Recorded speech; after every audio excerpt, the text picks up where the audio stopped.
What up, guys? This is DeMarco Twain Reacts. I'm DeMarco Twain. I realized I did a YouTube shorts on my expectations for Superman, um, and really realized that I didn't really follow up on that after I saw it.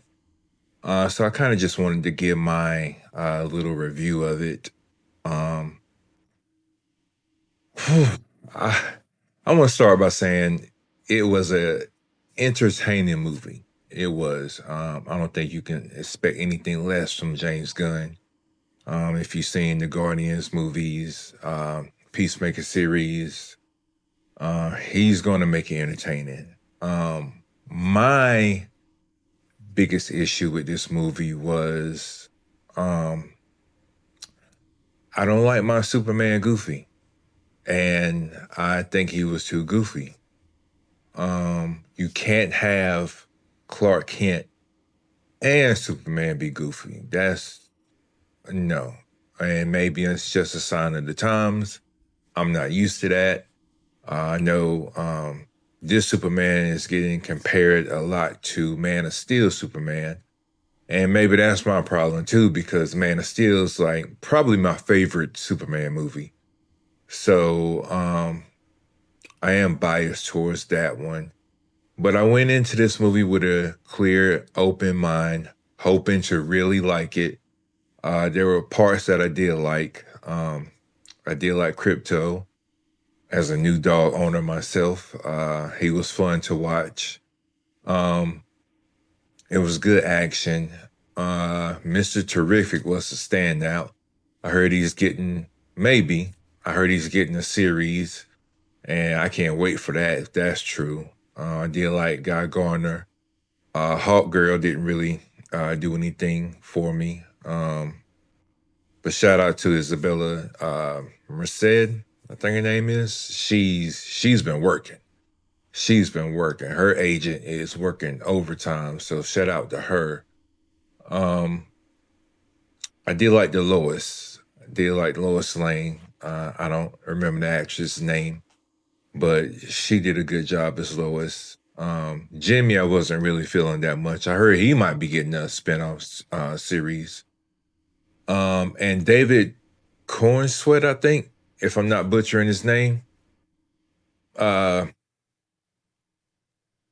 I just didn't like his portrayal. He is definitely not my favorite Superman in the universe. Um, he did a good job with the script and everything that he was handed.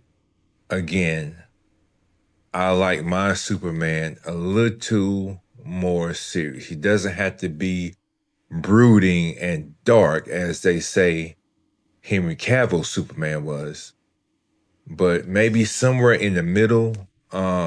This guy, wow, he was just a little bit too goofy for me. I hate to repeat myself, but that's the only word that comes to mind. Um, and Lex Luthor, Nicholas Holt. Everybody is saying that he is the best live action Lex Luthor that ever was. Uh, no. Not when we're in the same world that Michael Rosenbaum is in. Because, in my opinion, IMO, he was the best Lex Luthor that there ever was and probably ever will be to me.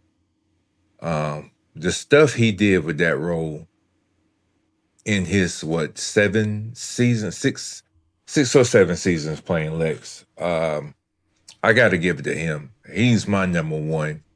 Um, I love Smallville, love that show, seen it all the way through, maybe 3 or 4 times. That's my favorite Lex. But this Nicholas Ho, I didn't really get it. What I saw, I keep hearing that he's like the most diabolical and the most evil, and Yeah, he did some stuff that was kind of evil and all that. But yeah, I seen Lex from Smallville do those same type things. So you know, I didn't see this portrayal of Lex as evil, not the way that everybody's saying. I just saw a pretty much a nerd having fun with a live action video game is what I saw. And nothing against nerds, because of course I'm a nerd myself, but I didn't see too much evil and too much diabolical from this Lex. Yeah, he was cool looking, smart, all the things that Lex is. I didn't see a lot of evil. Um, but hey, that's just me, just my opinion. Overall, it was a fun movie, entertaining movie again. I think it's close to $1 billion. I kind of expected that.